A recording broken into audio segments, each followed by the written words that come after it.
Guys, nandito tayo sa breederan ni Sir Artlin Vicente.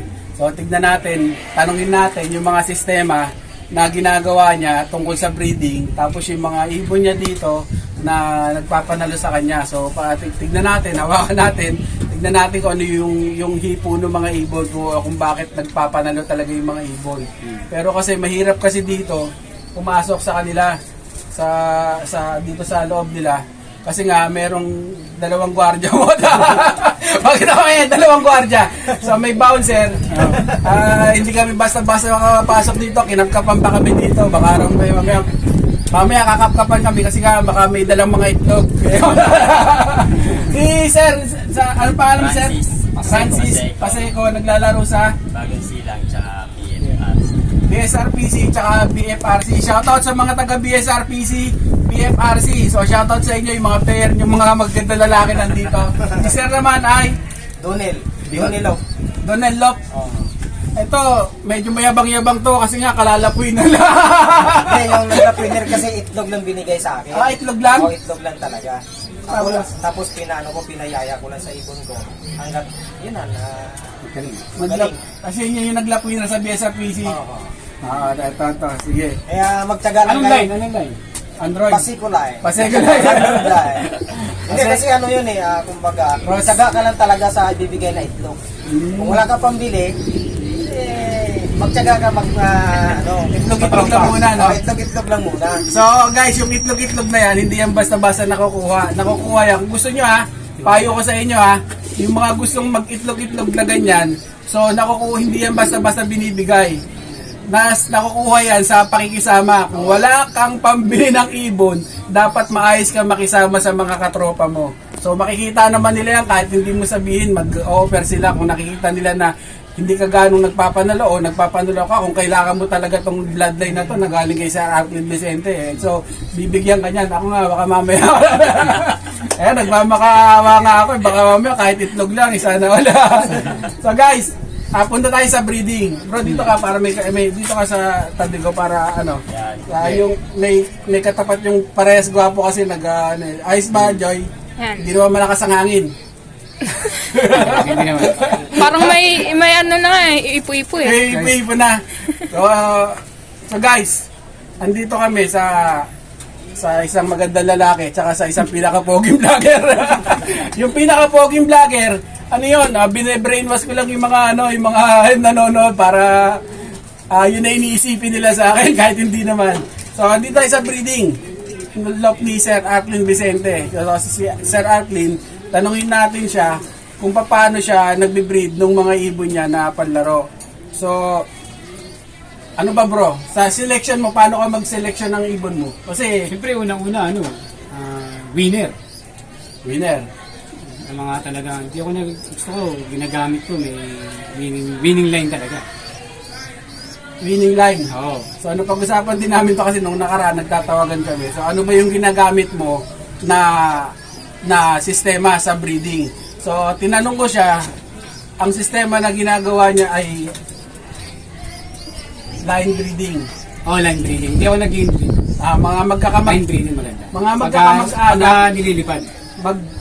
Mga magkakamag-anak na medyo magkakalayo ang pinsan, magtsuhin. Magtsuhin, magtita. So, yun yung pinaka-best na pwedeng ilipad sa akin. Para sa bloodline ng ibon ko. Sa akin lang, pero opinion ko lang sa bloodline ng ibon. Kasi na-testing ko na yung inbreed ilipad, wala talaga. Bagal. Hindi tayo mananalo pag babagal. Kasi may cut-off eh. So guys, line breeding para sa kanya. So yung mga pinuntahan ko ng mga magagaling na fancier, gaya nila Sir Sandy Garcia, sila Sir Jose Torres, ang gagaling na puro line breeding yung ginagawa nila ng mga ibon nila. Mga ganun din, mga magtsuhin, magtita, yun yung mga pinanlilipad nila. So ako rin ganun yung ginagawa ko sa mga ibon ko, line breeding. Kasi yung line breeding, kumpara mo sa crossbreeding, hindi basta-basta nagagawa yung line breeding. Kasi nga, kailangan mo Hindi, kasi kailangan pares winner eh. Yun, ang sinasabi ko lagi. Hindi pwedeng line breeding lang sila na magkalahi. Kailangan, pares sila nanalo. Na line breeding. Saka nagpanalo talaga. Nagpanalo. So guys, kaya nga ang dati pinagdebatihan to kung alin yung mas maganda line breeding o crossbreeding. Kasi yung Pero the best pa rin ako, battle cross pa rin ako, the best. Battle cross pa rin ako, parehas may winning line. Pero parehas may dugo. Parehas may winning line, battle cross. Battle cross na, Oo. so nagko-crossbreeding ka rin. Oo, yun ang Cross- pinaka-the best talaga. Crossbreeding tsaka line breeding ang ginagamit ni Sir Arvin. So, yung line breeding kasi matagal na proseso. Kailangan bago ka mag-line breeding, nagpanalo talaga yung mga inanak hanggang Oo. sa pinakababa nagpanalo. So, saka ka magbabalik dun sa mga magulang para mas mataas yung percentage na Naipasa. naipasa yung galing ng mga aanakin. So, line breeding ang ginagawa ni Sir Arvin Vicente. Bakit ka hindi nag-inbreeding? Nag-inbreed, para i-breeder lang siya para i-cross. Gagawin stock. Oo. Pero yung panlipad, Hindi. so yun yung sinasabi niya. Pero pagka inbreed, nag-i-stock ka nun pang breed cross. lang. Pang cross. Tapos ko-cross mo sa ibang Cross. Sa ibang. sa Na winning line din. na winning line din. So, hindi siya naglipad. Naglipad ka na ba isang beses o ilang beses ng Ilang inbreed? beses na inbreed, wala talaga. Mabago talaga. Mas maganda breeder na lang. So ako kasi hindi pa ako nakapaglipad ng guys, hindi ako nakapaglipad ng inbreed. Gusto ko sana maglipad ng inbreed, kaya lang natatakot ako. Baka mamaya sa kangkungan akong pulutin. Pero puro line breeding ang ginagawa ko, mga magkakamag-anak, mga mag-chewing for sis, gaya ni Sir Atlin Vicente. So isa sa magaling dito sa Bagong Silang talaga. Na consistent din na nananalo talaga. So balita ko kasi yung mga ibon, may nagsabi lang, nagkwento lang sa akin, yung mga ibon mo raw may bobo. Hindi raw marunong magbilang ng mga ibon mo. Di ba? Kasi nga po, Akala ko kung ano yung sasabihin ko. puro 1, 2, 3 lang ang alam na ilipad. Sa pwesto. Pwesto. Ano yung sabihin mo? Nagulat ako yung bubo. So guys, yung mga ibon niya may pagkabong. Kasi pagdating sa race, hindi na marunong magbilang. Puro 1, 2, 3 lang ang alam. So ako kasi hindi na ako nagko-congress dito. Palike-like na ako, lagi na lang nananalo yan. So alam ni Sir Artlin yun na kahit nasa kami, nagkita kami sa loading station, di ba? So kwento-kwentuhan, mga ganon. So breeding, pagkatapos, balik tayo sa breeding, pagkatapos paano ka mag-condition ng breeder mo? Kailangan per season lang. 1 year stock. Tapos, Kailangan kumpleto balahibo, walang nalalaglag, walang tumutubo. kailangan talagang may namumudbos yung mga... Oo. Hindi pa pwede sa akin yung may tumutubong pakpak ng isang peraso. Kailangan buo lahat yun. Pakabuntot, pakpak, sa katawan, kahit sa ulo. Kailangan pag Kompleto. nagbe-breed siya, kompleto lahat.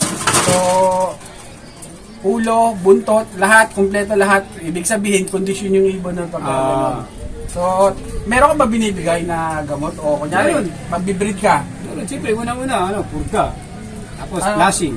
Ganyan. Anong pinapupurga mo? Ako, Bermix ginagamit ko, nahati ko sa tatlo. Hindi kasi ginagamit ko eh. Magmula nung nag-umpisa ako nag-iibon, so yun ang ginagamit ko rin, Bermex. Yung sa vlog, lagi ko sinasabi dun sinasabi ko naman sa inyo. Gumawa ang Bermix na yan, sa naman doon. Siya na gumawa ng Bermex, ang ganda ng So, Baka naman. magmula nung nag-umpisa ako mag-ibon, talagang Bermex, ganun din, nahati ko sa tatlo. Tapos, 3 ibon na agad. Tipid, no? Tipid. Tipid. So, yun, 3 ibon. Tapos, ano pa yung Flashing, yun. Anong pinaka-flashing mo? Flashing ko, bawang lang. Bukasan? Bawang, oregano. Madalas ako oregano. Yung herbal maganda talaga sa mga ibon, no? So, ako nga, lagi kong sinasabi yan guys sa inyo, sa mga maganda, kahit yung mga idol at magagaling nating mga ibon, kahit may pera sila, yun pa rin ang ginagamit nila. Kaya lang yung iba, syempre, iba nagbablog. Meron silang mga gamot na ini-endorso. So kaya ako hindi ako nag-i-endorse talaga ng mga gamot-gamot kasi nga ayoko na yung hindi ko naman ginagamit, hindi ko naman ginagawa, tapos sasabihin ko sa mga tao para lang mabili. So di bali na lang.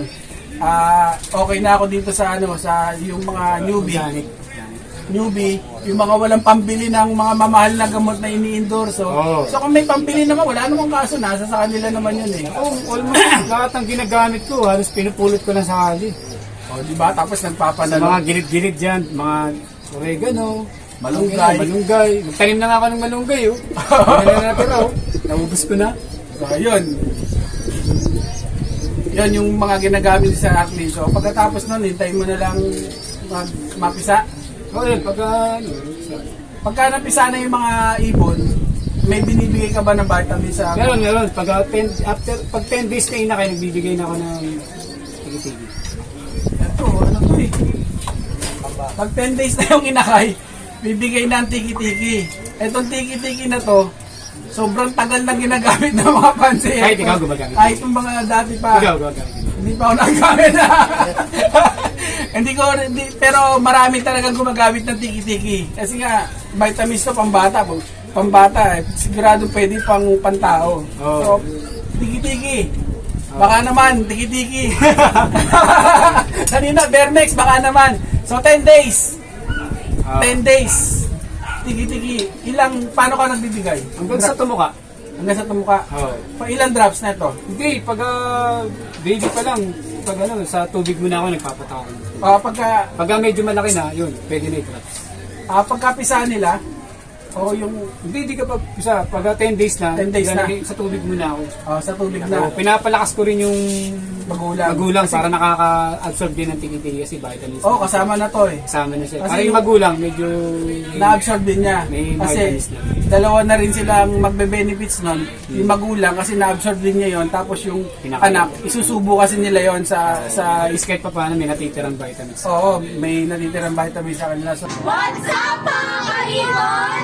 Please like, share, subscribe, and don't forget to hit the notification bell down below para ma-notify kayo sa mga bagong videos namin!